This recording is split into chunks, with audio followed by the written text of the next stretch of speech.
Hey, what's good, people? This is the Option Podcast. This is episode 91. Got my dude Eric Arriola in the house. And the episode starts right now.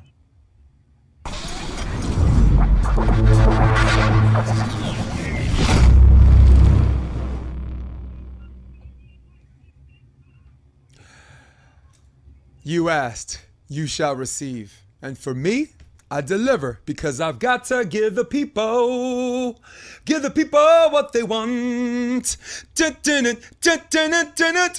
Eric Arriola, what's up, babe? You said it correctly. You even put a little extra in Yes. there. Appreciate I that. had to curl You my just R's. sang I had to that. roll my R's, right? You just woke up my ancestors. I appreciate that. Yes, Yeah. that makes me Hassan DeBeas. This is episode 91. I'm Jason Yes, DeBeas. This is the Option Podcast. And before we got on the podcast, I remember you took a trip out here. We had dinner at the Hard Rock, right? And Yeah, in LA, over in LA. and I was like, and I knew because I was still new here when you came, like a year and a half or 2 years. Yeah, I think you had just And got there. Yeah. yeah, and I was like, I concluded in order to get good food out here, you gotta spend the money. You get your cheap on, you take your chances. And sometimes even when you spend money, man, you might get garbage too. But I don't know, we were hungry or something, or if the food there at Hard Rock, they're just. No, I thought it was really good. My No, because God, like it was like, good. Like we were talking about before, I had been living there for a little while and just going to like some of the local places, but not finding anything good. I went to this spot called New York Pizza. I was like, all right, it'll be home away from home. I went there and I was like, I was let down. I was depressed. Like, What'd you call it? What was the word? New York Shitsu. You called it It was disrespectful. disrespectful. It was like I got a picture of it. I got to dig for it, but it was like it just looked horrible. But I said, let me try it, but it was not good. Try again, LA, and I loved LA. Like I thought I would have been back by now, but life just got busy. then- Things happened. But And I then know the I whole plan to world go. went to hell, right? That too. That was a part of it. But I went to LA a few years back, so now there's no excuse. But Yeah. But you just get busy. I'm sure you know that life Yeah. just happens. Believe me, if I wasn't so busy, I'd probably get back into performing. Like, I mean, I was balancing performing and coaching volleyball at the same time. And then, another crash happened 10 years ago, like 2008. And, I needed some monetary means. And City College, they offered me the men's position, like the head coaching job. So I took that. And when you take a head coaching job, even if they list it as a part-time position, you're an NCAA coach, no matter what, Division 1, 2, and 3. There is no such thing as a part-time. That's full-time, man. You're recruiting. You're doing all these things. So, and I'm doing high school. I was at Hunter High School, and I'm doing clinics, and I'm doing private lessons. So I kind of got sucked back into that, and I really haven't done a show since Conceal Her. Think about I was that. gonna say, and you were doing plays, Yes. well, we did like that whole off Broadway play, but it was such a good play. Actually, I that was remember your on energy. Broadway. We Huh? did the last show in Queens, but I forgot. the Yeah, Michael yeah. Ingbar Gallery is on Houston and Broadway. Yeah, you're right. No, you're right. You're right. It was on Broadway. You're right. Barbara I had a great Streisand. time. It was a good time in my life. I'm grateful for the experience, and yeah, and I really miss your energy in that way because you're such a good actor. And it's not just about what we do on the stage; it's how we all got along. It's how we all became like a family. So you miss that. That's what I love about acting in so many ways. Like you really do become a family in such a short amount of time. Eric, there is nothing in the world like doing a performance with an ensemble cast. This kind of play, and Conceal Her was like a showcase and a play. So I mean, we got to be upfront with that. It was a play, but not really. It was a showcase. But we had lines. You know what I'm saying? We had characters, so it's a play. But there's nothing in the world like having a performance with an ensemble cast where it only works with everybody that forms this bond. And then when the last show's over, you have I don't know, withdrawals, right? You start calling like someone that you're in the play with, right? That you never talked to during the whole play. You call them out of nowhere, hey, what's good? How you doing? Yeah. It's like you have this. Yeah, and I mean, social media has helped with all of that because you get to kind of see or keep tabs with people. And for me, it was a play. I know what you mean, like a showcase, but it was a play because I took it we all took it that seriously. Like if you really think about it, like we put so much discipline and effort, just making sure that we showed up to rehearsals on time and doing our work. Costumes. For me, it just felt like, it was it was a thing. It was well a thing, for you. You were one of the main characters. If I had to pick two main characters in this play, it was the girl you were supposed to marry. Her name escapes me. She was magnificent. Just having to change in and out of all these costumes. Like, I mean, it's like 5 costumes in this hour and a half play, and I'm like, man, just make up, boom, boom, boom. She's just, getting beat up behind the room, just getting thrown back in, and has to perform like everything's all right. So, but if there were two main characters, it was you and her. I was the potential father-in-law, I think. And we had I did the understudy Alexandra Kopko at the second half, and that really cool chick from Wisconsin, just like never let a man see your clumps or some crazy stuff like that. Yeah, she was really memorable. I mean, I don't know. I missed those times. I'm glad they're over. I don't know why. I just think that it was a difficult time. I was finishing school, working on that play showcase. I was filming a pilot at the time. So I'm like, oh my God, that was a lot of work. Yeah. Are you still in the city? Are you in the city right now? Oh yeah, I still live in the Bronx. I don't know that I'll be moving anytime soon. Yeah. But sometimes it's just like my life has changed a lot. Like I work at for a redistribution company. I've been there for the last 4 years. So it's like, but still trying to keep my ear to the streets when it comes to like different opportunities and taking those up. But you know how it is. You got to really be in it to get something out of it, And and you do it halfway. And I think this is a very difficult, not difficult, but critical time for you in a sense that once you're out, it's almost like the door closes, right? I agree, but then thank God for the advent of social media and those kind of platforms and show. Like you can kind of create and you can kind of remind people, by the way, I'm still here. I'm not dead. So thank God for that. I mean, you still did the egos. You managed to do the egos, right, during COVID. Oh yeah. So we shot a few things. A few different little things throughout Central Park and all that. And it was just a good way to keep that acting muscle. Because the one thing about that is like, you might see something like that and you might be like, oh, there's Central Park, but it helps keep you warm. So when the auditions come, the opportunities come, you're ready to go. You know what I mean? Because shortly after that, I shot like a short film, an independent film. Christmas in Florida. Huh? Was it Christmas in Florida or is that coming out? No, we shot that like in later on. We shot that I think like about in November. But this was a short film that I shot in September and it should be coming out September of last year. But throughout the whole pandemic, they created this film and I thought it was a really important story to be told. And I played this mailman who decides to do the right thing. And so that's all I want to say about that but I thought it was good and just being able to keep the juices flowing was helpful, so that I could land that role and do it. Yeah. Nice. Like, look, for this podcast, it would be nice if I did some chronology, like timelines, this and that. But again, since it's the option, and since it's you and me, we kind of allow each other to do whatever we want. But so allow me to bounce back and forth. Homicide City, Charlotte. Tell me about that. Tell me about what that play was about.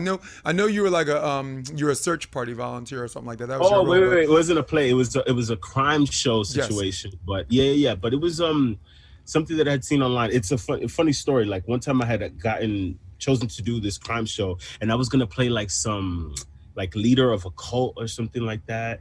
Of this guy who held like a lot of women in his home and just built like a community. And my mom was like, no way, not gonna happen. And then one time I got cast in Blue Bloods and I was shooting at cops in the episode. And I'm thinking everybody's gonna be not proud that I'm shooting at cops, but proud that I got an opportunity to be on TV. My dad saw it and was furious. So I say all that to say with Homicide, it was like I was playing this search party like person and just helping to look for this lady that a lot of people in her community loved. And she ended up, I don't want to ruin the episode, but she ended up dying. And so I did that. And it was fun. I had a lot of fun. Yeah. Hold on. Actually, let's do the reel for Uh-oh. No, I wasn't ready. No, that wasn't. That was no. 30? Oh, this is hilarious. Okay. This is one of your reels or whatever. 50? Oh, yeah, I think this wasn't what I wanted to show, but I wanted to show the scene from Mark. This is my first miracle. Come on. Yeah, I wanted to show the scene from Right? No. Oh, Jesus Christ. All right. I was looking for the scene from Blue Bloods, like the shootout scene you was talking about. Oh, you were like right next to it. It's okay. Did I pass it? I think it's like the third clip. So if you go to the beginning, There it is. yeah, there it is. There it is. There it is. That's you right there in the red. Drop him, put him on the ground right now. On the Like ground, on the okay. ground, put him All right, down. okay, all right, don't shoot. Oh, that's why you're in. Now I didn't see this episode. Oh, that was. I gotta save that for later. I gotta save that one for later because there's nobody. No, it was fun. Actually, that was the first time my mom had ever come with me to set. My mom and my sister, and we did this scene 1,000 times, and it was like, but I had like a really you say a good time about everything, but this one was like a really good one, just because like when you work with professionals, everything just goes like clockwork, and you're left to really just be an actor. I'm so used to doing my own thing that you got to worry about 1,000 different things, and then you can act. With this, it's just Eric. All you got to do is act. You don't have to worry about the camera. You don't have to worry about anything. And it was like a relief.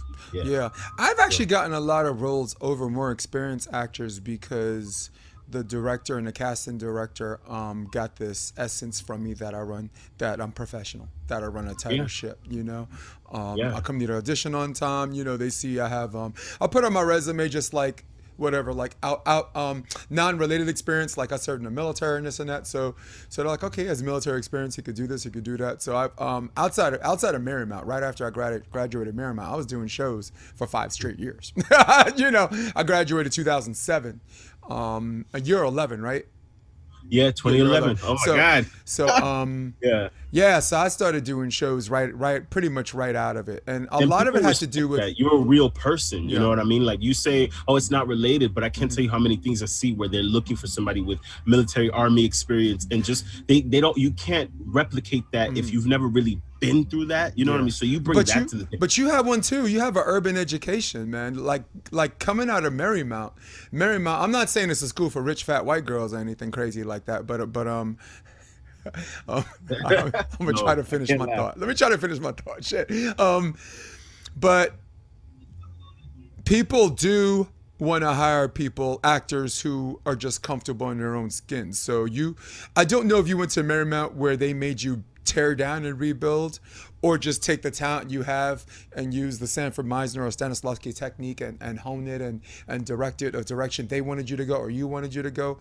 But you came out with 2 educations, like Bronx. Remember Bronx Science? He's like, why should you go to school? He's like, to get 2 educations. He had one in the Bronx. And that's crazy. Bronx Tale, I was a kid growing up in the South Bronx, and you're in the Bronx. You live in the Bronx. So it's kind of unique. So I knew it wasn't very hard for you to find work too. Plus Marymount, at the time we were there, they were ranked number 2 in the country in theater performance. It was them and Juilliard. Well, let me tell you this. So I didn't graduate. I graduated with a degree in communication arts and business management. Okay. But I did that. I didn't do theater because, 2 reasons. I took acting classes there, but I didn't do theater because in some ways I was kind of intimidated. I said to myself, what if they don't think I'm talented enough? What's going to happen to me? So I said, let me just go the other route. And I'm happy that I did that because, I feel like I've been able to pull from the other things that I've learned at Marymount. But it was so good to, for the first time, be around people, like-minded people that really wanted to be artists and everything like that, because that's what I needed to be around. And then I also realized, I got this, I can do it too, in my own way, there was people they were technically trained, and then there was me, the guy who showed up to every audition he could possibly get. I did a lot in high school, to try to get into the industry, and that helped too, so I can't leave that out. But all of those things combined, and just being in that environment where a lot of people were doing it, that was really helpful. That was very, very helpful. And you were right to be intimidated, because it is an intimidating place. I only got in because I was first of all, I was a returning adult student. I went back to school when I was 33. So as far as being comfortable in my own skin, there's no such thing as being completely comfortable in your own skin, but I was more comfortable than most. The other thing is, I didn't know where they were ranked. I didn't know how important it was to other people. I didn't know how much of a launching thing it was for people's acting career just to be a student there. So I auditioned unassumingly. If I knew all of those things going in, I would have choked my ass off. I would have choked. So yeah, I was in the BFA program, and like you, I just wanted some independence outside of the theater program, and it was way too stressful for me to be in a BFA program, be on acting probation, have to try to work my way out or not, and be able to concentrate in theater performance. I did my last 2 years because the most important thing was doing outside work during the academic year. And in Marymount, the BFA, you can't do outside work during the academic year. And for what you were doing, dude, you were, I mean, even if you were part of the theater program, you would have done more work away from school than you did in the school, in the TPWs, in the directing project. So, yeah. For me, what would have been, and I remember thinking, okay, you can't do anything outside of the school while you're in those, while you're in the program. And I was just like, that's gonna stop the hustle. It's gonna stop everything. And I felt like I couldn't gamble that. And I mean, to each his own, because some people make that decision and it pays off. But for me, it was like, I gotta get my education, but I still have to be able to audition. I landed commercials while I was in school, and everybody's story is different. And I landed little projects here. The day after graduation was when I started shooting my pilot. But why do you think so many people leave? Look, for the BFA, I think there's like 96 to 100 students the freshman year. By the time the senior year comes, they only have about maybe 25, 26 students where they have 2 sections. And that senior year, it's 2.5 hours twice a week. I couldn't get out of work for that. An hour and 20 minutes, I could miss some, but I was also working at the same time. So listen, there's 3 reasons why people leave the program. 1, by year 2, they find out it's not for them, but they want to be in the business. Maybe they want to be a casting director, or maybe they're just a dramaturg, maybe they're a director, or maybe they just want to concentrate more on musical theater, and this BFA thing is like for the birds. The second reason is work during the academic year. Eugene Jones III, another guy lives in Harlem, close to where you live. He left school to do a film. He had to do a film, and then he did Mother Courage and Her Children with Meryl Streep and Kevin Kline. A play that was during the academic year. So they need permission out of the wazoo, or some kids, they're really, really good and they want to work now and they just leave the program. Maybe even just leave the school altogether. So Vladimir, somehow, some way, he sweated out all 4 years, and he, and still managed to balance stuff, and I don't even think he was in the BFA program. I thought he was BA. Rachel Perez, she left just before you came. The best actor I've seen in any high school or college or conservatory program, male or female, the best actor I've ever seen. I mean, I'm a prisoner of the moment. I'm going to say in my life, I'm wrong, of course, but only because I'm thinking about her. When you're thinking about someone, no, you right? When LeBron dunks on someone, like, dude, that's the best dunk I ever saw in my life, but it really isn't, right? There are others. You're just like, prisoner of the moment. Rachel Perez. She was on the podcast. Just look up The Option, Rachel Perez. Everything you need to know about that woman. She did a scene with broken glass on the floor. Bear with me on this one. I'm gonna give you the floor in a minute because I have an important theater question for you, or a film. There was a scene where someone breaks into the house and he starts throwing stuff around. He threw a bottle of Jim Beam, like some hard liquor, and he threw the bottle 100 times. But glass is like Kevlar. When it hits the ground and it doesn't break, it gives you a one-off. Meaning, like, the next time you do that, it's probably going to shatter. It's going to shatter into a million pieces. So he threw it, and it shattered into a million pieces. One scene later, we didn't have time to get all the glass up. She was doing a rape scene. The guy threw her on the floor, and where he threw her on the floor was where the broken glass was. And she's on her back. She's trying to resist, and he's, like, beating her up and this and that. And she's trying to move. And while she's moving, all of these pieces of glass is just absolutely mauling her back. And in between Act 1 and Act 2, we had these little tweezers, and we're getting all the shards of pieces of glass outside of her back, and she's just trying to concentrate because she's the main in an ensemble cast. The play was called Fucking A. Susan Laurie Parks won Pulitzer, whatever, it's at the Public Theater. And the whole time they were moving glass from her back. Whatever. Wow. Yeah. And I guess that was the interesting question I wanted to ask you for plays or films. Do you remember a story where there was a particular adjustment that you had to make that probably could have broken your concentration? Is there?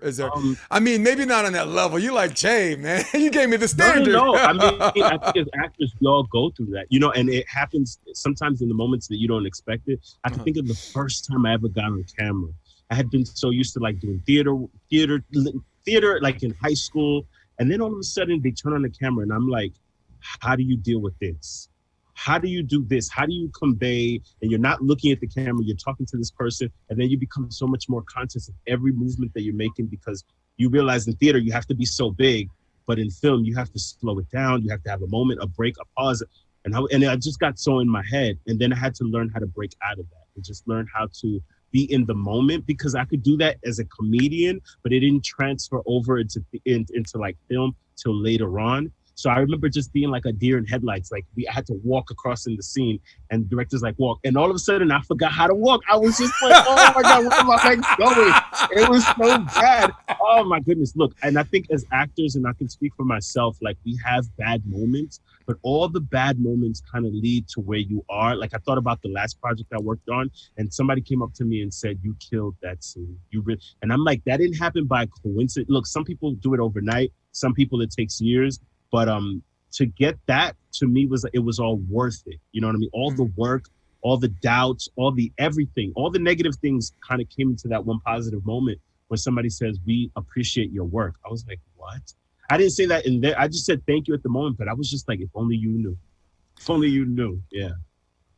When did that moment really come? When did that moment come where you got rid of that first timer stage fright? All right, you're through that, and now you're in a scene, and now you're in another whatever, and now you're in this, and you're working. Was there a particular defining moment, albeit maybe even your high school life, that or something that you did post childhood?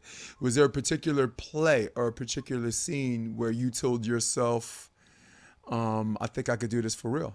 I think this is who I am now, and I think this is what I want to do for the rest of my life until I die. It's so funny. I always thought like that I could do it.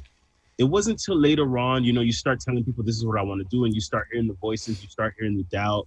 I remember working one day, I was a background extra on this commercial, and the director said, I need all the guys to line up. I need you guys to line up. I need you to make this face. Look into the camera and make this face. And I'm in there, and I'm like, she lines up all the guys, and we all do this face. And then she's like, you and another guy come. And so we go with her, and then she has us do it again. And she's like, okay. She tells the other guy, I'll see you later. And then she's like, I want you to do that face, do it on camera. And I was just like, I really felt like, because, up until that point, I was the only one that thought I was talented until she, and there's been other moments, but that's the one that stands out in that commercial. Was a little known actor at the time by the name of Donald Glover. And we didn't even know each other at the time. And now he's Childish Gambino. He did the voice of Simba in Lion King. Like he's a rapper. He's done a lot. But at that time, it was just like, I didn't know it then. And then she ended up calling us back because we were the last two guys or whatever. She ended up calling us back to do other commercials. Then that's when he and I kind of like we're cool, and I was like, you're the guy that was almost gonna get chosen, and then I got chosen, but we were just as good. And then he was nice to me and everything like that. And I was just like, it taught me so many different lessons. Believe in yourself, follow directions, because people can be specific, and if you allow the nerves to overtake you, you're not gonna hear. You know what I mean? And be nice to everybody unless they're not nice to you. No, even then you should still be professional. But you just never know. The person that's an extra today, and I've worked on the production side, so the PA today could be the director tomorrow. And I try to treat everybody like that. I try to. How about parental support? How, as far as moral support? My guess is that your mom, dad, or just dad, mom. For me, it was mostly my mom and then my stepfather. My guess is your mom is a holy roller, or she's neat and clean for Eugene, where like some of the scenes that you have to do might be violent, might make them uncomfortable and this and that. So first of all, am I right about your parents? And second, at what point did they come around and say, hey, you know what, let me this is my son, I love him, I want to support him with. Yeah, are you right? Look, I don't want to get in trouble. I'll say that you're right, somewhat right. No, I think my parents care about what I'm putting out there. You know what I mean? As I've gotten older, I've had to learn like that I can't lead by that. But then I always thought, once I get older, I won't care. And then you start having nieces and nephews, and you're like even more conscious of the things that you're doing and or saying. But you make a choice and you say, this is something that I want to do. And thankfully, like a lot of my roles haven't been that crazy. You know what I mean? I mean, if I really look back, I could say there's some stuff, but it wasn't really that bad. But Concealer is probably the one that but made you know what? Or if I think about concealer, like no, like, are you kidding me? But that was a head scene, man. I think you learn. You know, you learn so much about the things that you could and should and don't do. But I think I'm grateful that I've had very supportive parents in some ways. Like I don't think they chose that path. They didn't really want that. And in some ways, they've directed my life in the way that I should go, but they've never led me astray or led me to fail. You know what I mean? So I've always trusted them, and also doing the things that I've always wanted to do. You know, so yeah, they've been supportive. We've been scammed. When I was 13, I got scammed by some fake agency. So, and my mom was there to help me with paying for all of that. And then all of a sudden, she said, "You know what? You're gonna have to wait till you're 18." Yeah. And I wanted it more once I trained and did what I could. And once I turned 18, I just hit the ground running. Yeah. I think that's one of the smartest things a parent can do. Like some kids, they know right away what they want to do, and they're so sure that the parents support them before they're 18. You know, I'm a club volleyball coach, and one of my players was Eden McCoy.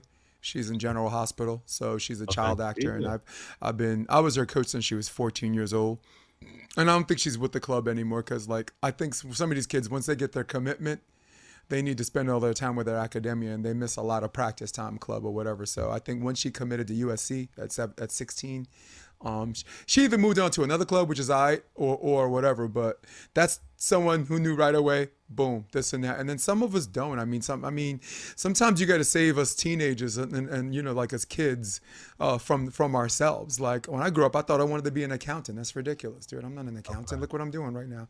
I mean, if you could ask me 5 things that I've done in my life, it was anything but accounting. I've done theater. I've done coaching volleyball. I'm a color commentator, right? I'm an ex-soldier. You know, I've done 2 stand-up comedy performances at the Improv and the Oliver in New York. But I'm like, all of those things significantly opposite to accounting.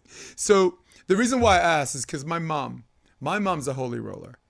All right. My mom is, for everyone listening on the podcast at home, because sometimes we talk to each other, but we have to educate the audience too, you know, of stuff that me and you know what we're talking about, but they don't. There's certain types of Christianity. There's the Lutheran church and the Catholic church where you have the hymnals and you sing the same, you know, you sing the songs and the prayers and the Our Father are ritualistic as is communion. And then there's the church that's a little bit more loose. You know, you got the guy playing guitar or whatever and this and that. And then you got the backflips church. You got the somersaults up and down the pews and the aisles, hand raised, just dancing. And that's synonymous with the judgmental fire and brimstone type thing. Like if you don't know if you're going to heaven or hell, you going to hell. So that's my mom, Coney Island Gospel Assembly. That's where I got my voice from. I sang choir. Never came to any of my volleyball games. I decided to go back to school for acting, and even more. I mean, it makes you scratch your head even more because, you know, and where we grew up, you don't do the arts. You get your ass a civil service job, get something that you could pay your own rent, you know? So I mean, the whole concept, and you can relate to me on this because of how we grew up. A lot of kids, their parents ain't gonna let them do that. You better do something that makes sense. That's why I thought accounting. So finally, Marymount, right? I'm at Marymount, and UACT is formed by Ishmael Wilson and Vlad, and it's called United Artists of Color Theater. Because there were a bunch of black people, there were white plays, and they were casting white kids, and an occasional token black person here and there. And they're like, you know, let's just do something on our own. And we took the 8th floor. The 8th floor, I think they're now offices. The 8th floor, before you got there, was a big space. Open space where people would rehearse, dancers would do backflips, and before that, it was a swimming pool. So I was going to say that, yeah. We took the 8th floor that the theater department could not control. The student affairs controlled it, and we got the space for 4 days to do a play called Fucking A. Susan Laurie Parks, she won Pulitzer for Best Drama. She even ended up coming to the play along with Susan Watson Turner. And my mom's like, all right, I'll go to your play. And I'm like, oh my God, what? She's never been to anything. She's like, what's the name of the play? I'm like, Fucking A. She's like, what? Fucking A. What? Fucking A. Come, no, I can't do it. I can't do it. I can't. No. You know, she didn't even like me cursing. She's like, is that seriously the name of the play? So she ended up talking to her minister. I don't want to go to, you know, this play. If they, you know, this is the first play I want to go to my son, watch my son, whatever, and give him, you know, and not be all judgmental. The play is called fucking A. It tells you everything you need to know. Yeah. So her minister said go, you know, and she ended up going, and she, you know, she knows some people, so she brought some people with her. But let's see. I also know you did a voice in GTA Lost in the Dam. So Yeah, voiceover for Grand Theft Auto. yes. Look, first of all, you already won. If you didn't do anything the rest of your acting career, you did a voiceover. You did a voice in GTA, voice Lost in the Dam. You win. That's a win, dude. Yeah.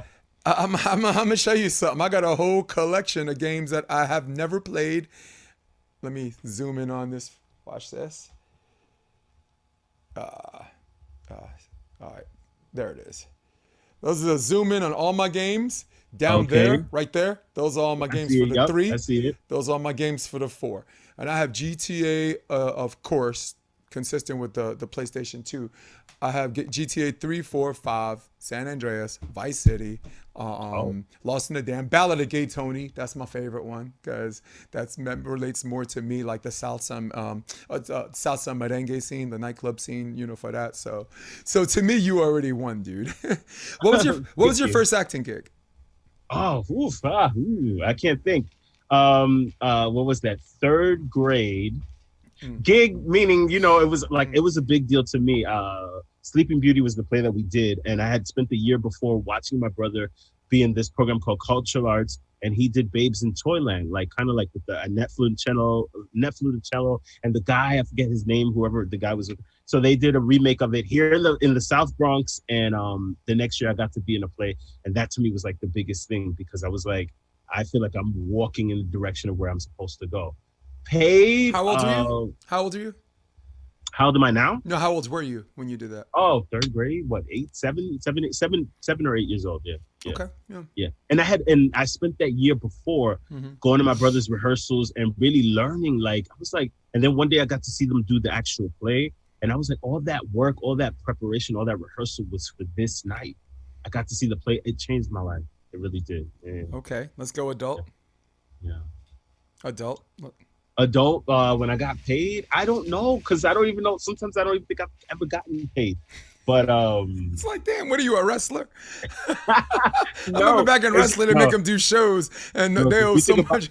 When you think about how much money you put into this thing with the classes, headshots, it's like you're lucky if you break even. I can't think of my first acting job. You know, just little background things, but I feel like that moment where the director asked me to make that face, that was like a real pivotal moment because up until that point, I was just doing little things here and there, but then I got bumped up. And so that was like one of my big, like my first acting role. But I feel like I'm just leaving because, you know, there's so many things that lead up to that student film or independent short, stuff like that. But yeah, I think that was like the first paid one. Yeah. Look, I've done professional. And that was for MTV. Yeah. I've done professional acting work, but the play I just told you, fucking A, probably the best thing I've ever done in my entire life. Ishmael Wilson was a director. He was on the podcast 2 weeks ago. He was the director at 20 years old, directing all of these personalities from everywhere. And I'm 34, 35 at the time.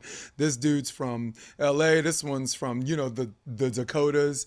And this guy just takes a handle on everything, and everybody looks to him as the father figure. This 20-year-old Yankee hat wearing kid from Harlem, New York, spent some time in the Bronx, Ishmael Wilson. And the reason why it's the best play I've ever done is because every single actor that I've talked to, that play affected their their theater psyche in terms of the kind of work they want to do.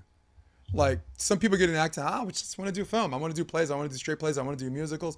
No, like a lot of the people that did that play, like 3 of them are activists right now. You know, they're doing theater performance through activists. One is trying to raise awareness for the LGBTQ, TQ community. She's a lesbian. That's Rachel Perez. She's in the Bronx right now. She lives in the Bronx right now. It's so crazy that so many talented people are just walking right by each other. I gotta broker some meetings of the minds with you.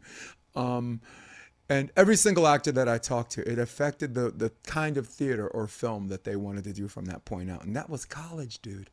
That wasn't even mediated by the theater department. The theater department had nothing to do with it. It was such a good play. The people that were doing the TPW in the Boom Boom Room, for the last show, they ran like hell out of their show, to catch our last show. Standing room only. We had no tickets left, but we're all, theater performers were all the same. So they found a wall. They're like, dude, we'll just stand behind the wall and we'll be quiet. And I'm like, this is magnificent. And the reason why I'm bringing it up because it's I'm hoping that it'll inspire something that you've done. Like you said, you have this, this path or a particular play or whatever that's going to affect you like that, Eric. Mm-hmm. So. No, I'm just thinking to myself, like, that's no different than, like, historically speaking, how marginalized groups have had to come about and create, you know what I mean? And sometimes, most times, something better than what would be like the status quo or something that would be showcased with a broad and general audience, if that makes any sense. You know what I mean? Yeah. But that doesn't mean that the quality of the work is any less, because sometimes you'll see in that rawness, you'll get a lot more. You get a lot more, but and that's what I think that opportunity was over at Marymount for the students that were a part of. You said you act, because I heard about it. I think by the time that I was in, like when I was there, I think it was kind of not fading away, but I don't remember it that much because I know I probably would have joined. Well, the majority of them were after my graduating class. The most talented class at Marymount that I've seen was the 2008. My class is good or whatever. And in Marymount, every class is good. But the guys who are out there who are doing straight work, Ishmael gave me a name, girl that was part of our play, who's up for a Tony Award for Tina Turner. Yeah. Funny story about her. So I told you I worked in a lot of different capacities in production. Please. And one day I had to go pick up some actors over in, out of all places, Yonkers. And this girl comes in and she was really nice, really pleasant. She sat in the front, we're talking. I think we touched a little bit about Marymount and then that was it. Then she ended up getting chosen for the project, for the pilot, but it never came out to air. And the next time I see her, she's Tina Turner. I'm like, that's life. And she's up for a Tony and she's probably going to win.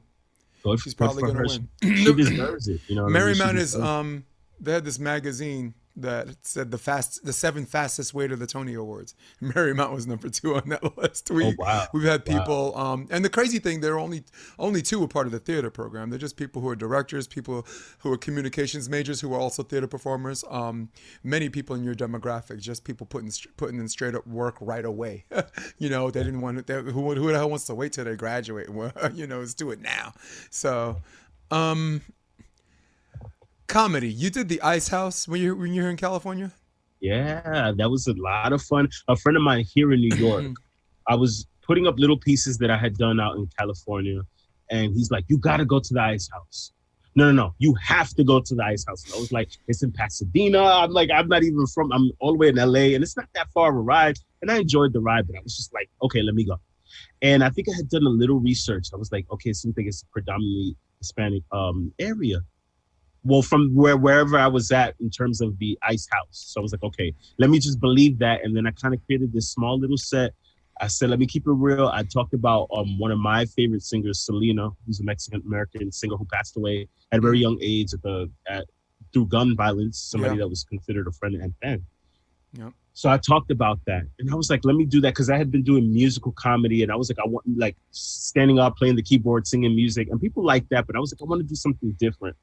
I think it was probably one of my best shows. Yeah, because it came from a real place and people just got it, you know what I mean? And people don't expect me to be able to speak Spanish. My family's from Honduras. I think Spanish was like kind of my first language, so people don't expect that. So I play around with that and it was a great show. I loved it. Yeah. I mean, did it help you Because sometimes with comedy, once you have emotional investment in the audience, they're gonna laugh at anything you say. Or you fall apart. I don't know what to tell you. Like, Yeah. sometimes, especially with music, I always tell people I don't think people know how difficult it is to do musical comedy. And I'm up there playing the piano, the songs got, because if you miss, if you're doing a set and you talk, you can kind of figure your rhythm out. But with music, you got to stick to the lyrics. Or, I mean, you can kind of freestyle it, but you want to, it's a lot harder to come back if you lose your train of thought. You know what I mean? Yeah, if there's any coming back. Look, yeah.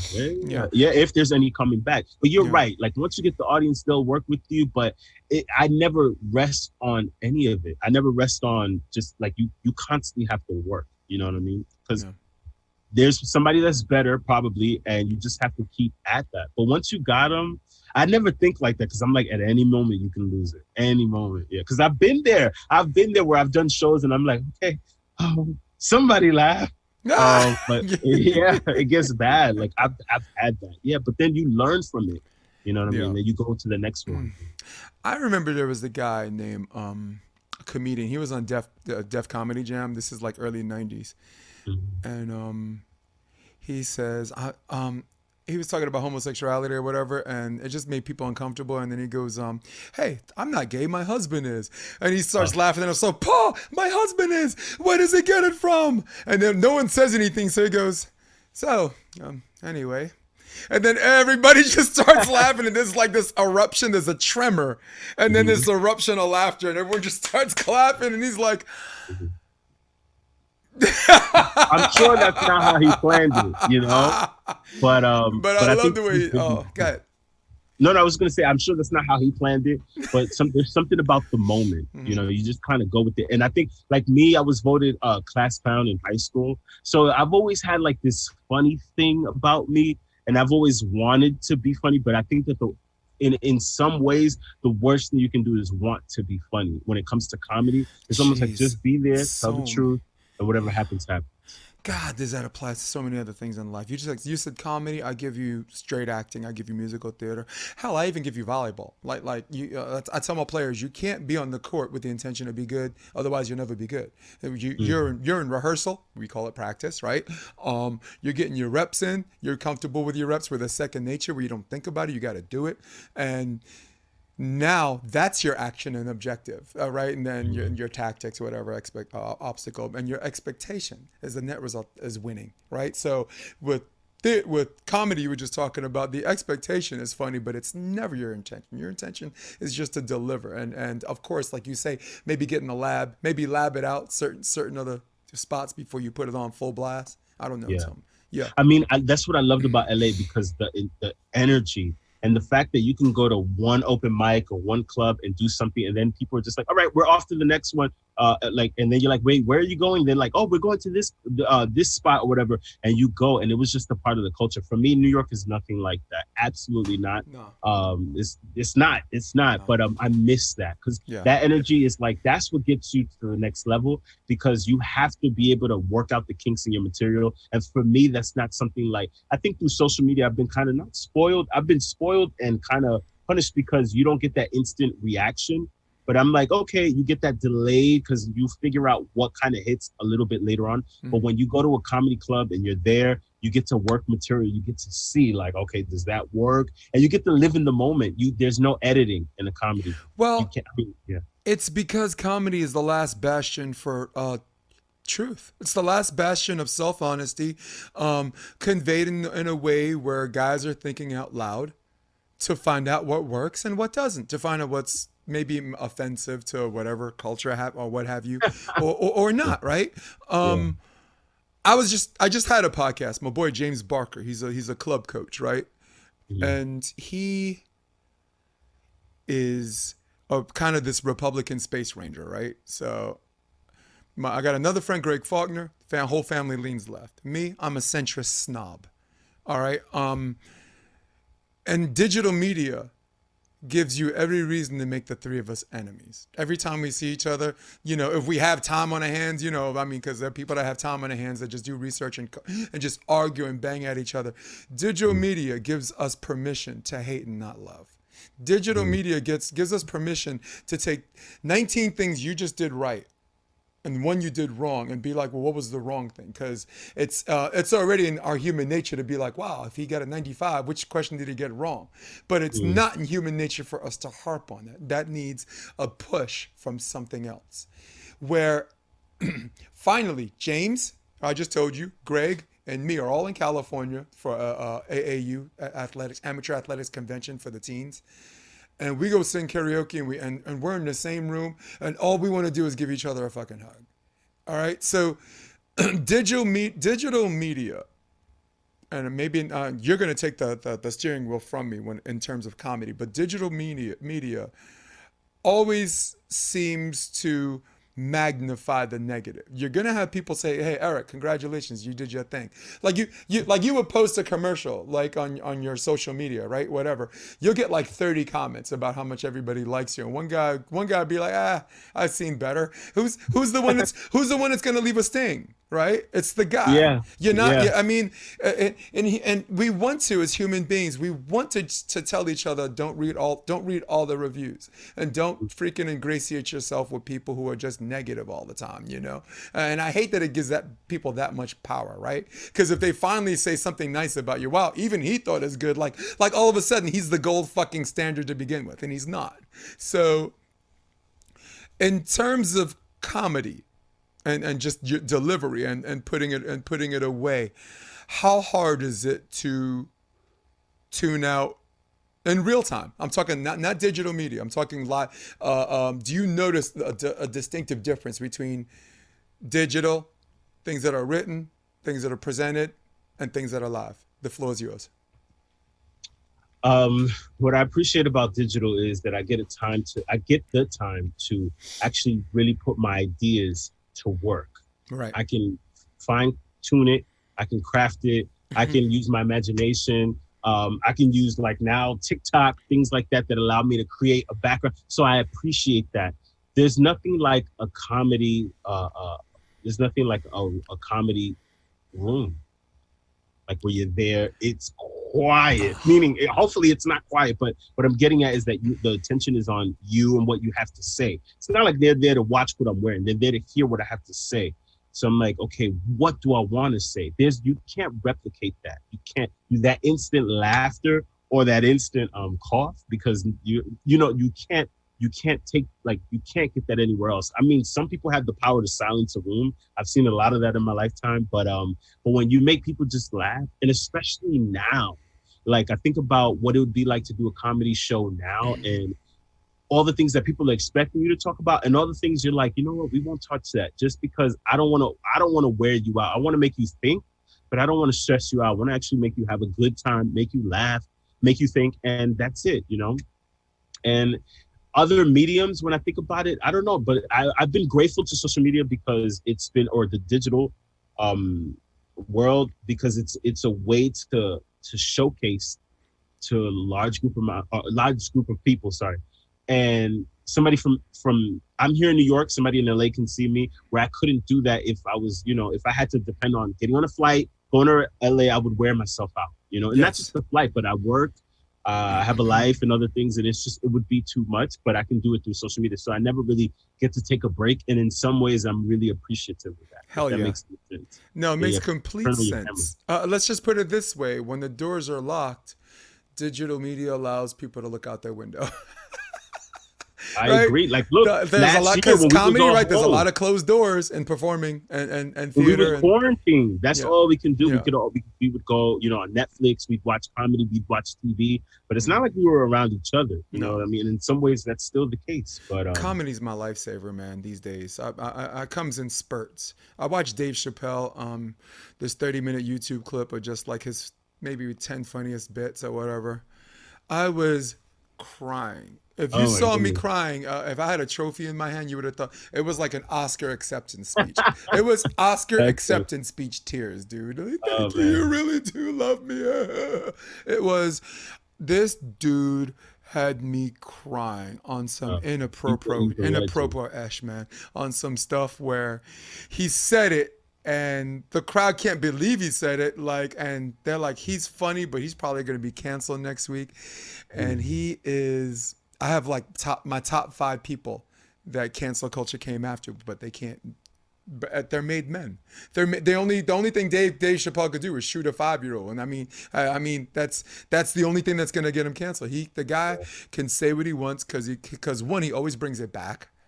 Yeah. 2, you never know. You know in your heart of hearts, none of it comes from a place of vitriol and hatred or unfounded moral hierarchy or superiority, right? I get, And I think that's where we all need to be. I think we need to take these things that people take so seriously, poke fun at it, embrace it, because at the end of the day, and face to face, like I said, all we want to do is give each other a freaking hug, you know? Rogan's another guy that cancel culture's been coming after because, well, first of all, he's not lefty or righty, so depending on who he's talking about are the ones that are coming after him. So the last few months, it's been the left. So, and I don't want to get political, but when someone says inappropriate things about the left, they're 10 times more likely to be canceled than the left roasting the right. That's just how digital, that's how the tech industry set it up. That's how Hollywood set it up. And me as a centrist who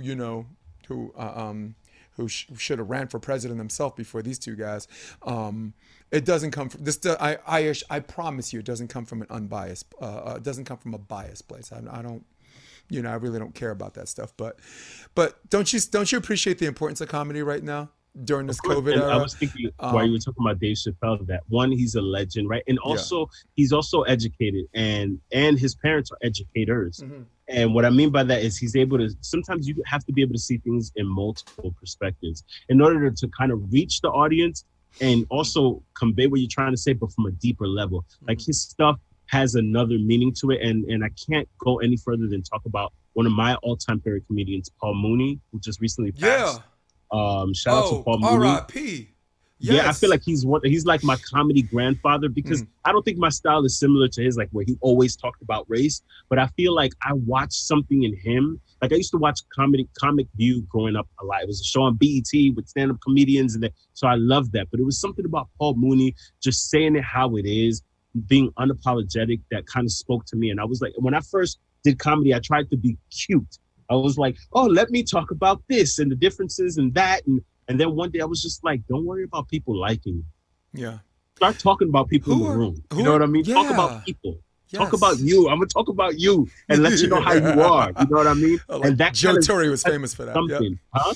No, I said Joe Torre was famous for that. Hey, what's up with you? For me, it worked. Yeah. And it's not about being rude. It's just about being a mirror or real within reason. You know what I mean? But I appreciated that approach a little bit more, and I found more success doing it that way. Yeah. But yeah, shout out to Paul Mooney. Who are your 3 of your favorite comedians? I'm not gonna ask you to list your 3 favorite because sometimes you always feel like you're leaving someone out. But the first 3 comedians that come to your mind when I say 3 of your favorite comedians, regardless of timeline. Okay. So there's Mooney, right? Do I assume Mooney's one? Mooney's one, right? Probably number 1. George 101A. Lopez. Okay. George Lopez is a really good, funny comedian to me. And don't ask too many questions why, but you know who I really appreciated? Ellen.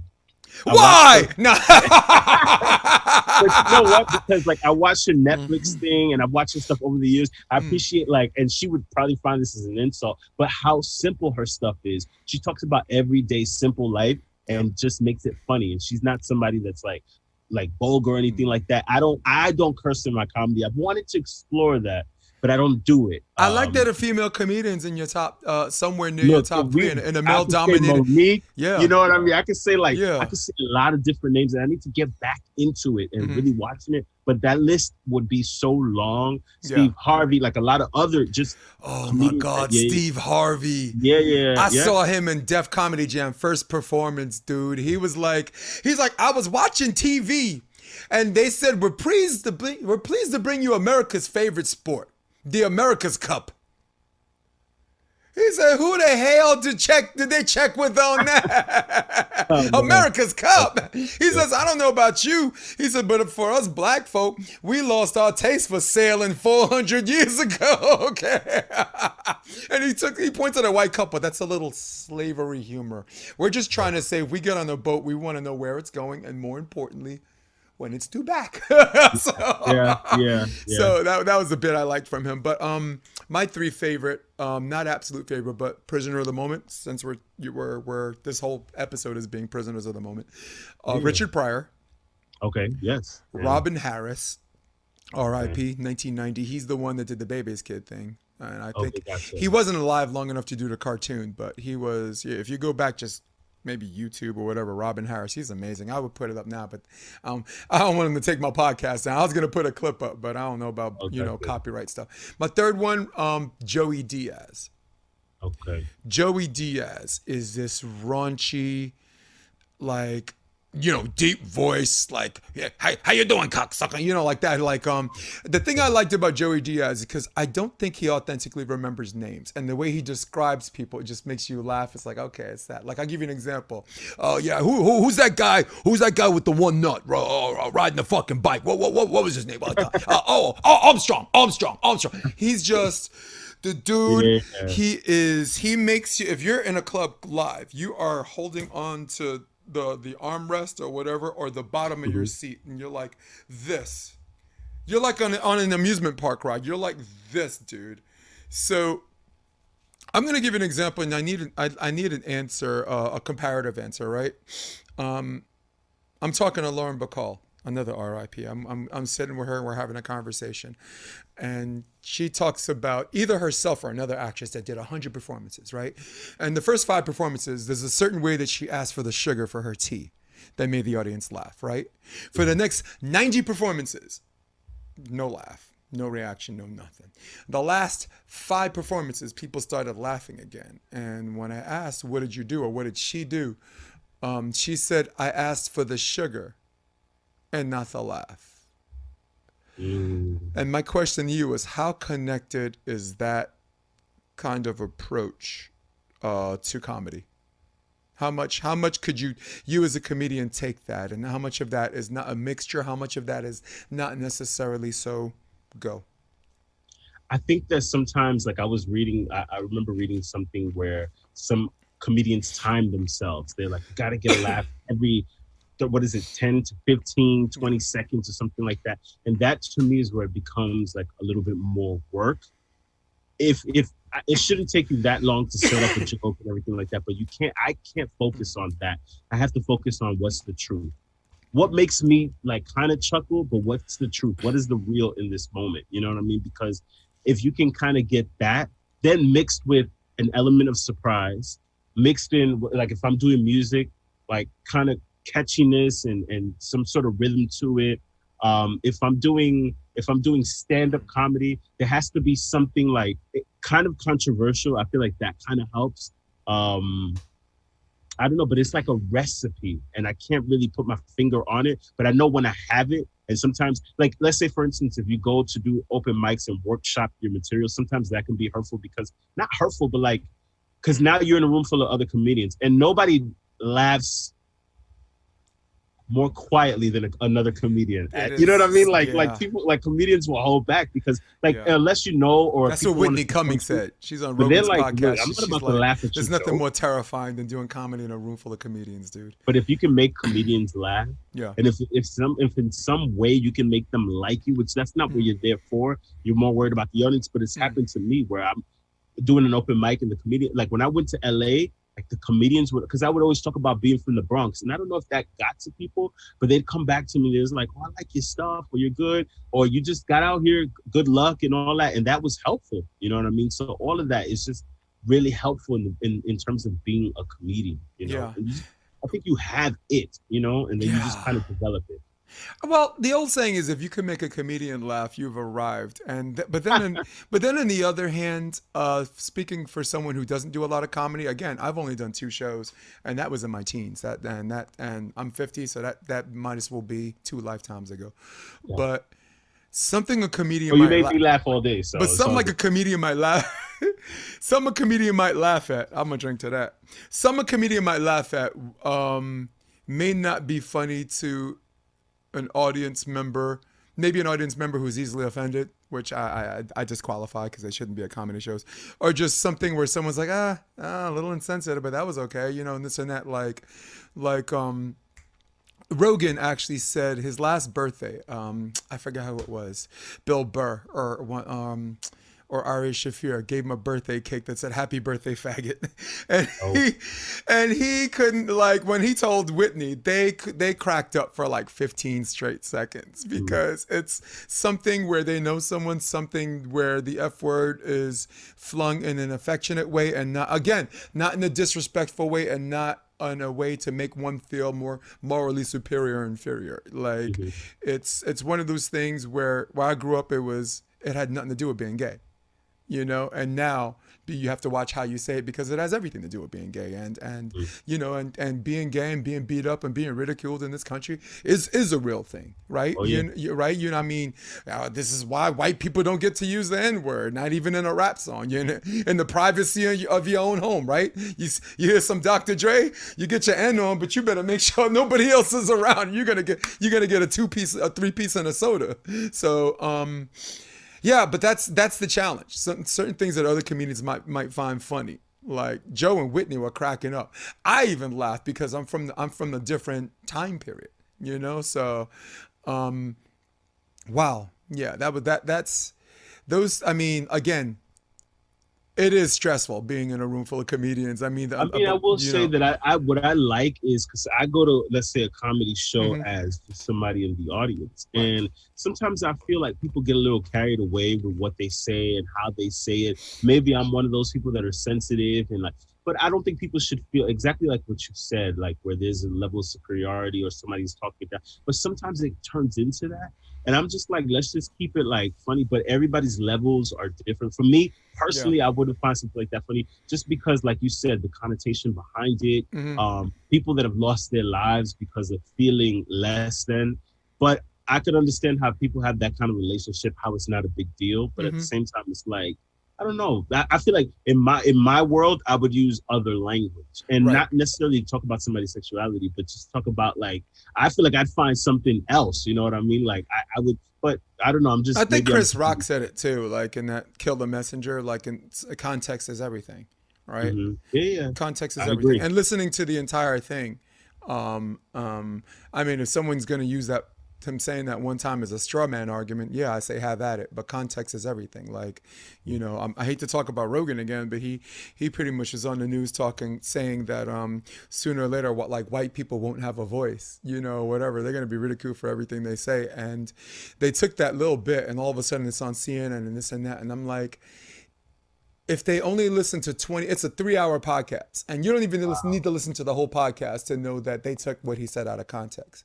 That is not what he meant. What he meant was, you know, there are protected classes of people because of the ridicule and this and that, and sooner or later, the only unprotected class left is going to be white males, and he went through a list, a demographic of people who've been ridiculed, Jewish people, this and that and that. So they took the one thing he said about white people and made it as this representation of his whole argument. And I thought that was bullshit. I thought that was unfair. I thought we call that a straw man fallacy.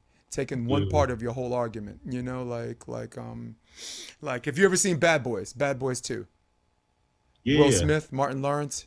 Yep. Remember when Martin Lawrence is like, you need to chill. You know, he says maybe you didn't get enough attention. Maybe your mama didn't breastfeed you or whatever. And Will Smith is like, that's the last time you're gonna talk about my mom's, Tata. And he's like, that's what I'm talking about. Everything I just said to you, the only thing you got out of it was. So that's an example of like everything this whole thing, the only thing you got out of it was that. Come on. So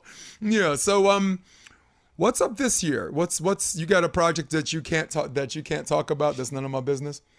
No, everything is your business. It's all good. I appreciate the love and support, and you've always been a really good friend and just somebody that's supportive. And I don't just, it might sound like I'm just saying that no. The proof is in the pudding. I went to LA. I didn't know anybody, and I think about the time that we got to hang out and everything like that, and I thought that was cool.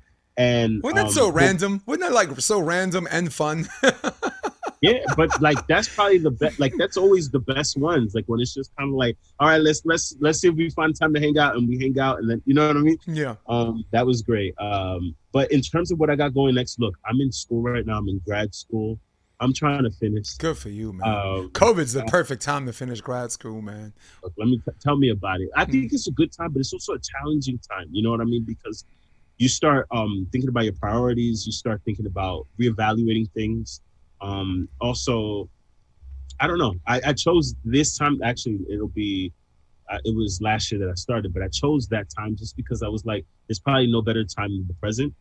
But I'm also supposed to be working on another project. We're supposed to be shooting not too long from now. So we're looking forward to that. But I don't know. It's kind of up in the air because you know how things go, and with everything that's going on, it's just all over the place sometimes. But I like not saying too much because then people hold you to it. But it's supposed to be a really good role. I think everything has led me to this. Mm-hmm. Has led me to this. All the hard work, yeah. Trust me, I know. Like as you know, I've been playing volleyball. Well, I'm retired from playing, but I've been playing for almost 30 plus years. I've been coaching for 21, and I've been doing color commentary for like 6. So I get a gig coming up next Monday. I'm going to New Orleans. Nice. Color commentary for Coconut Beach. The AVP and Coconut Beach are doing a co-promotion, and the AVP is bringing like everyone. They're bringing the MC, they're bringing the refs, and when the conversation came about color commentator, the senior partners at Coconut Beach said they wanted me. So they had like all these other options, and they're like, nah, we want Jason. And I was just like, dude, when they called me, it was April Fool's Day. So when they call me, how's that for a comedy bit? Like, call me on April Fool's Day. I'm like, before you say anything else, I got feelings, okay? Today's April 1st. So you need to tell me now if you playing with me right now. Please don't play with me. Please, dude, don't play with me. So he's like, no, Jason, calm down. Jason almost smacked me through the phone. So, and it's a great conversation. Congratulations, dude. You'll appreciate this. The argument was star power versus best man for the job. For you, for film, are there people with bigger names than you? Yeah, right?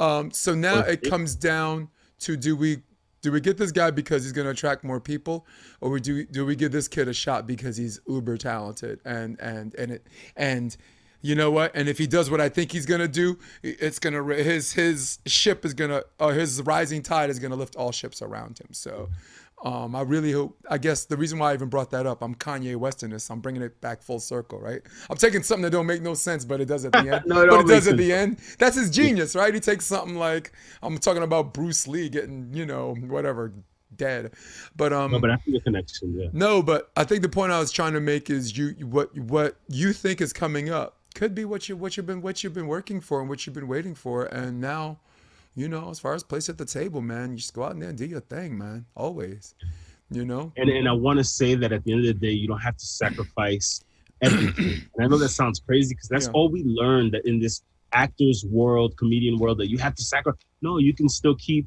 your job. You can still go to school. You can still you can do a whole bunch of other things. And then I have a really good friend. Her name is Pernell Walker. She's like on this show on Showtime. She's always working, and she also has her life. You know what I mean? And I'm like, I don't need to be this big Hollywood actor. I just need to be somebody that gets to express himself in that capacity as many times as I want to. That to me is success. Yeah. When you can. Was Pernell in The Chi? What you said? The Chi? Was she in The Chi? Pernell Walker? Oh, I can't remember the name of the show, and she would kill me. It's new. It's on Showtime. Is it Misdemeanors on Flatbush?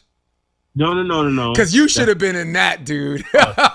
You should have been in that. See, check that out when you get the chance. Misdemeanors on Flatbush. Come on, guys. Sorry. No. I'm tempted to look really quick, but I think it's Kevin Bacon is on the show. I can't remember. I can't. And I'm so bad with shows names and stuff like that. But I know that she's an actress who's really out there. She has her job on the side, and and that's the way I emulate my career. Like, because I had this job that I've been really good at, and they've been good with me. And I've been there for 4 years, and I'm not planning to leave them and go anywhere. But at the same time, some people get their vacation time and they go to Dubai. I just want to be on set, Nice. So here's a fan question. What's your favorite movie featuring headlining a rapper? Headlining a rapper. Oh, this is going to sound so cheesy. Get Rich or Die Trying, and or why? It's Fitty, right? The first movie. Is that Fitty? Yeah. Get Rich or Die Trying. I was supposed to be an extra in it, and I was, but I was nowhere to be found in the film. But I also like the film. Yeah, and Prison I like Song New Jack City. Huh? I like New Jack City. Okay, got Ice-T, Judd Nelson, on Wesley Snipes. He was Nino Brown, drug dealer. Of course, I like me some Eminem. I love me some 8 Mile, and I know people don't want to go that because this alternate thing became mainstream that people think it's not hip to say they like it. But I love me some 8 Mile, dude. That was a good movie. I felt inspired. I think people listen to that soundtrack and really feel good about it. Yeah. Oh hell yeah, everyone on that. I mean, Fitty was on that soundtrack with him. That song "Love Me," this rap game, that was a good song on that soundtrack. Jay-Z, 8 Miles and Running. Jay-Z's my favorite rapper of all time. Who's your favorite rapper? Well, I'm not on this rap crap. I'm on this rap shit. I wasn't thinking. I can't. Busta Rhymes. Busta Rhymes. He's such a good freestyler too, dude. Yeah. Busta He's such a good he's such a good artist and freestyler. He can boom off the top of his head. Mine is Jay-Z and KRS-One. That's a two-horse race for me. About a little bit of big fun in there too. Like I do musical comedy and that rap. Mm-hmm. So those are a lot of my influences. I could be here all night talking about who I pulled from. Oh man, yeah, it's a combination of people. Oh my God. If they make a movie off of a documentary, which if they make a movie off of a documentary, which one would you want to do? I don't understand that question. That's a hard one. Let's see. Okay, got it. Okay, so I was a big fan of Tiger King for some reason last year. Yeah, okay.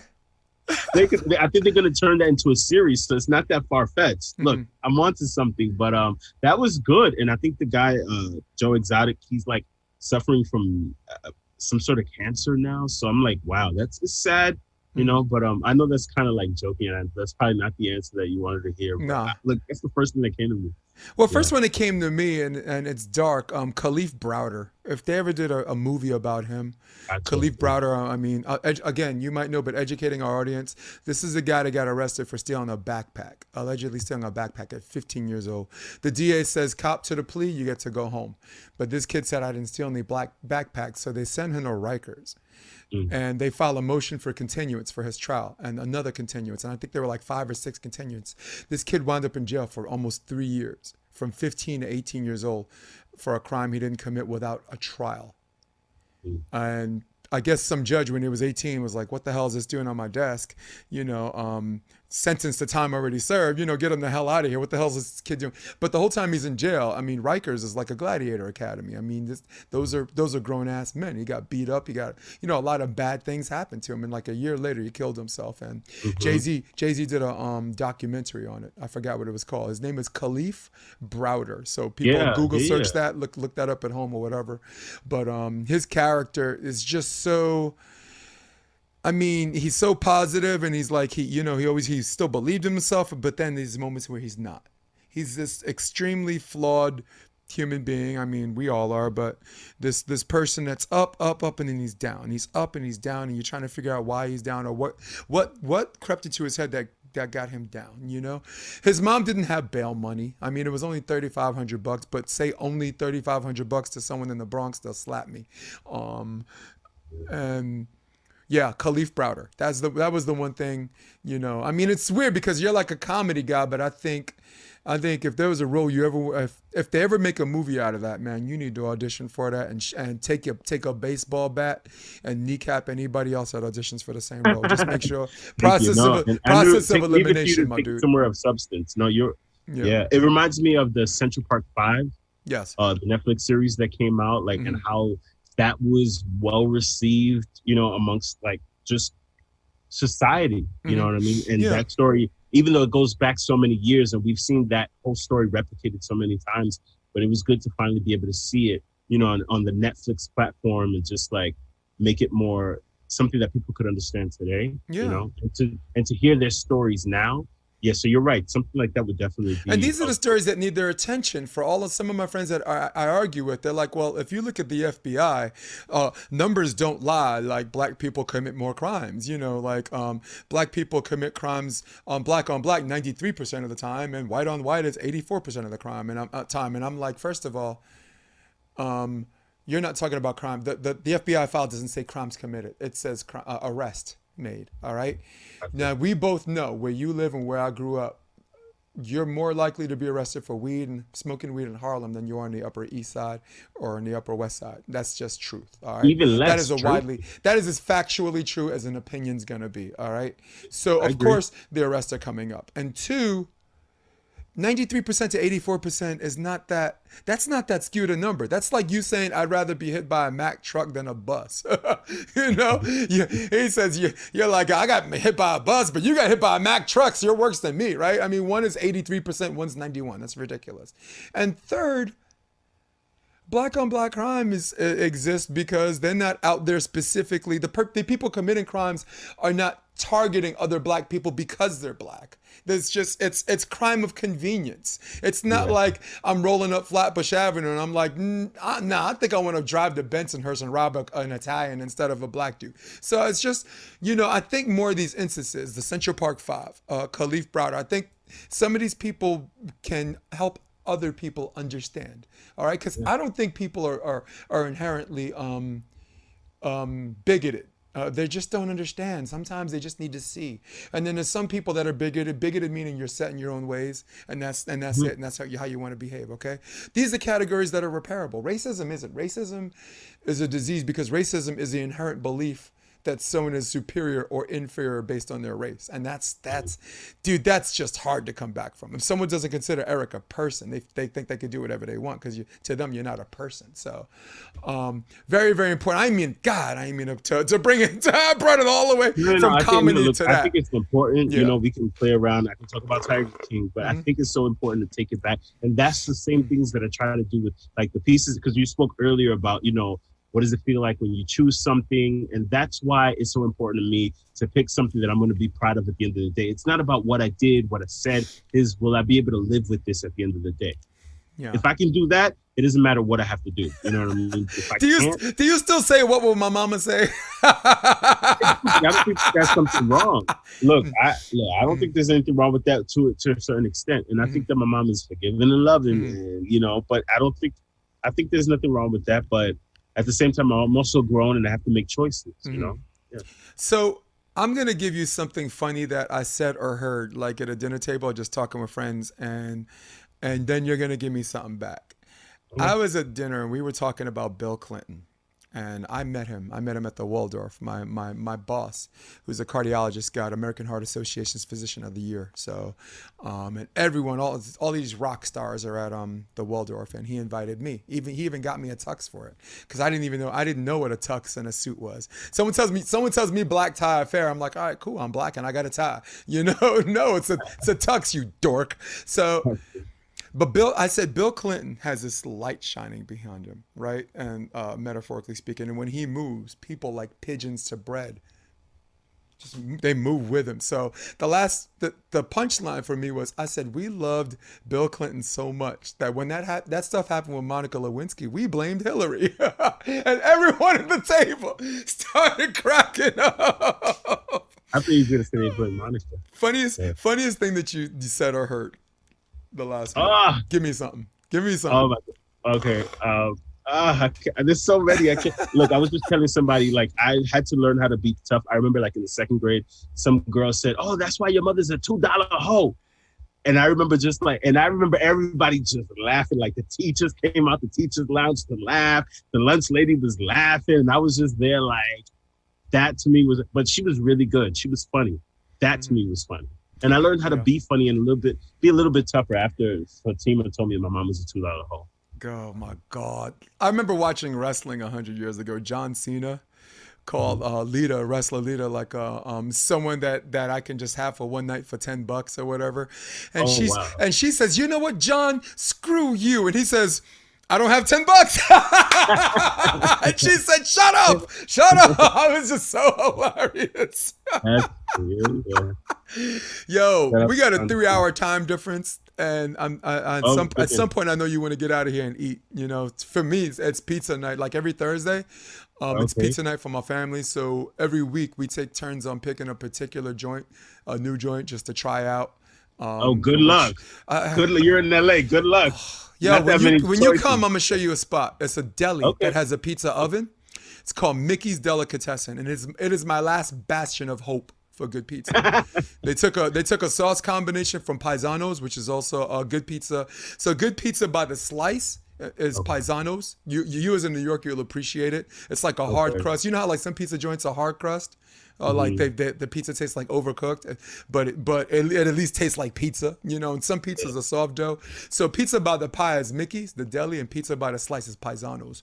My birthday's just July, so if you come July, man, we have some fun. So you're more than welcome. Let me know. Come through and stay, okay? I'm dying to travel and to go back. Yeah. But before we go, is there a particular site, a website, or Instagram handle you want people for all of my volleyball people? I got volleyball people asking questions, listening to this. I want to know a little bit more about Eric. I've never been sports guy or sports inclined, but volleyball sounds like a little bit of fun. Yeah. And I always see like the pictures and your videos. I'd be like, oh yeah, they're really out there doing it. Yeah, man, so, beach is fun. Yeah, but my handle is HRTV24, like human resources, but that's not what it stands for. TV24, HRTV24. Okay. So it's just my lifestyle page. I talk about comedy, food. I like to go to the gym once a year, and I like to post that. So yeah. I like that. I go to the gym once a year. Dude, I got to go to one of your shows now. I can't wait. I got to go to one of my shows. I miss doing it. Yeah. Hey, I'm gonna probably be in New York hopefully sometime in the fall. We like to go June because the AVP, the Pro Tour, the volleyball, the traveling circus, it goes there in June, which didn't happen because of COVID. But if we don't go in June, sometimes we like to go in the fall. Autumn's nice, Central Park, right? The leaves and all that stuff. Yeah. It's jacket and jeans weather, but it's you get some real air, you know. All right, people. Eric might love you, but I can't stand you. In fact, I'm out of here. All right. So for all stand y'all either. Oh, good. He can't stand you either. So for all of y'all at home, okay, for all of you on your desktop, for all of you on your Droid, for all of you on your iPad or iPhone, this is Eric Arriola. I am Jason DeBiz. This is episode 91 of the Option Podcast. Stay with me. I'm gonna hit my music and we're out. Come check out the Option Podcast on OptionVB.com. It's also available on iTunes and Spotify and on YouTube under the NY Varsity Sports handle. You're going to love what you hear.